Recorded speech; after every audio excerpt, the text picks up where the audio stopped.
is 10:56 a.m. and the battery's at 31% here. So it's 11:30 a.m. 37 hours of life and the battery is destroying it. I've slept twice with it. It's officially 10:40 p.m. I went on adventures around London with it. Damn. Do you think I can pay with Apple Pay over there? And it was on airplane mode for like 2 to 3 hours within that time period as well. So take that into account. But this is the old day in life traveling. And we have 30% battery remaining, which is absolutely insane. So I'm gonna start an outdoor walk. It's going to acquire the GPS. Bam, done. Oh, it lost it again. Acquire the GPS, please. Boom. Hit the action button, start workout. And now we have outdoor walk. It's gonna use GPS. It's gonna track heart rate. So that's just gonna use more battery, right? Because it's doing 2 really big things at a time. As Huberman say, get your morning sunlight. So I'm taking my glasses off. We are in the famous Hyde Park in London. It's absolutely gorgeous, it's massive. I'm gonna walk around part of it and, you know, track it via the Apple Watch. Try to get like a 20-minute walk in, get some of my sunlight. When it's cloudy, you know, I think Huberman says get like 30 minutes of sunlight at least. I'm gonna aim for a little more outdoor exposure.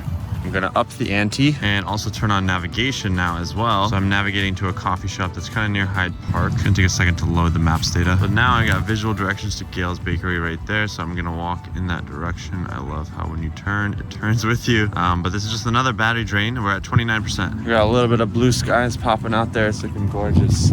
Feels good to be here. We see some runners over there. Do you think they're using Apple Watch Ultra or Garmin? Who knows?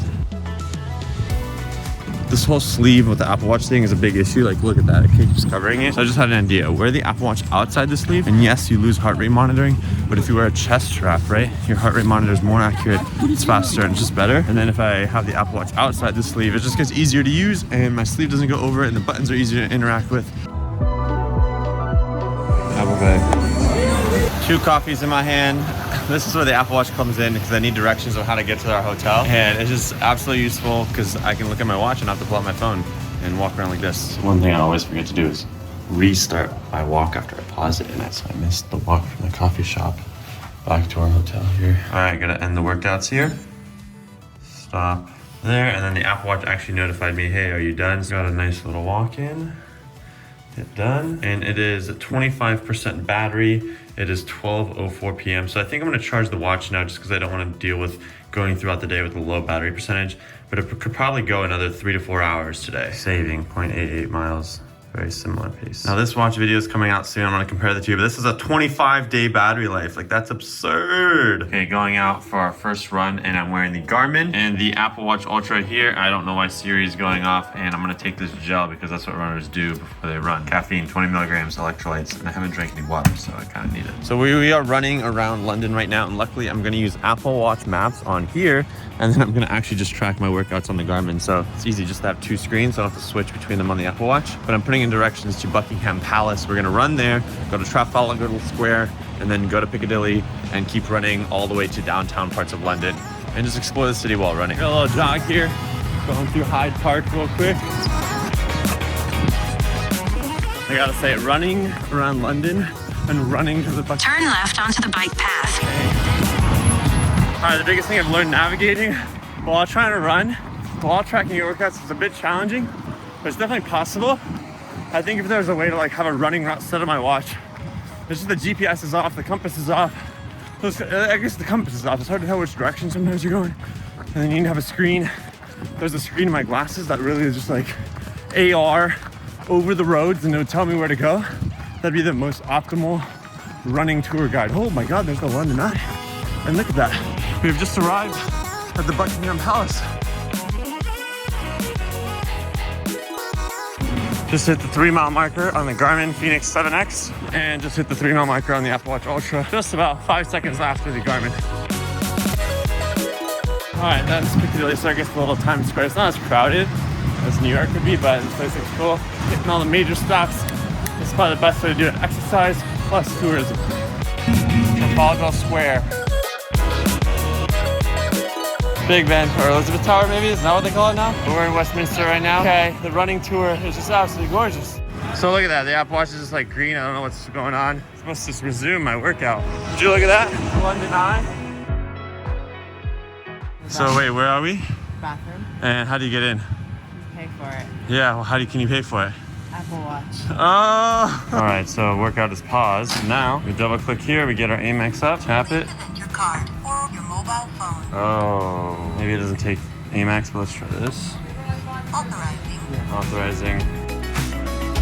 Can I pay with Apple Pay here? Yeah. All right, even the ferry takes Apple Pay. To start the run on the Garmin, I just press the top right button. On the Apple Watch, I have to click these two buttons, and then the workout starts. So let's go.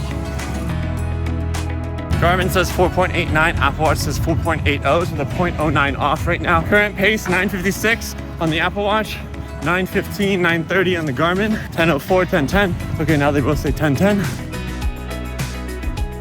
All right, what was cool with the Apple Watch maps? It said taking the stairs up and then down. Here's a screenshot, but there's a tunnel that we just took, so we didn't actually need to take the stairs. Not gonna lie, it smells like sweets right now. All I want is a donut. Okay, I updated my watch today. Not sure why it's doing this, but it's totally orange. And when I click on things, it's not working. Okay, I hit resume workout. I don't know if it wasn't tracking for that entire time or not. Okay, the Apple Watch is being buggy behind the Garmin now. So 6.16, 56 minutes versus 5.71, 53 minutes. So it's 3 minutes behind. I just updated to the new watch OS. So I think that's why it's being a little buggy right now.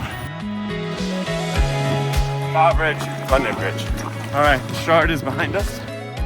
That is the end of our little tour run, St. Paul's Cathedral, and now we're gonna run back to the hotel. What are we at? 7.19 on the Garmin, 6.72 on the Apple Watch. Finishing the run, no more stopping the rest of the way. We finished with 7.5 miles on the Apple Watch and 7.97 on the Garmin. I think because of that bug, it was a little bit off. Okay, McDonald's, do you take Apple Pay? Awkwardly hold it right there. Confirmed, McDonald's takes Apple Pay. The sun is setting, getting a little sunset run in. Hubert says it's gonna help reset my circadian rhythm, fix all my jet lag, so I'm trying to stay outside, feel the sun exposure. Garmin 1 mile, Apple Watch 0.96. Apple Watch 2.73, Garmin 2.77. So clearly just a tad bit off, 0.05. Do you take Apple Pay?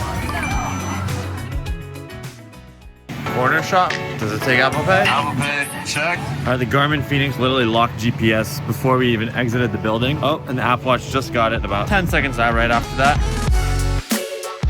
So with the GPS on, the Garmin Phoenix 7 has a 42-hour battery life right now, but when I'm not working out, it says like 22-day, 25-day battery life, which is absolutely insane. But then with the Apple Watch, it has like a 36-hour battery life with GPS off, but when I'm working out, it probably has more like a 12-hour battery life. And I'm not the type of person, I'm a big Apple fanboy, I'm super biased about Apple.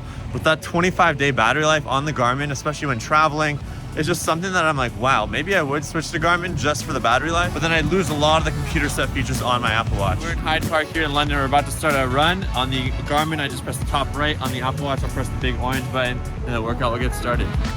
Oh, I gotta set the Oura Ring too. First mile, Garmin says 8:34, Apple Watch says 8:32. Garmin hit 4 miles, 4.03 right now, 8:55, 35:20. The Apple Watch is 4.04, 35:27, 4.06 on the Apple Watch, 4.08 on the Garmin. Kensington Palace. I don't know what it is. Royal Albert Hall. 6.05 and 6.06. They're literally within 0.01 of each other. 10.05 on the Garmin, 10.06 on the Apple Watch, 9.9 on the Oura Rings. This was planned to be a 10-mile run, and it seems like every single time the Apple Watch is always undercutting the Garmin in terms of distance. And the Oura Ring, I don't know what it's doing.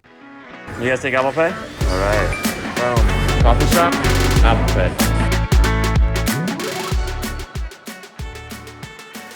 We're currently at this fancy restaurant, Nobu here, and yes, they take Apple Pay because they bring the terminal to you in Europe, and that device has Apple Pay on it.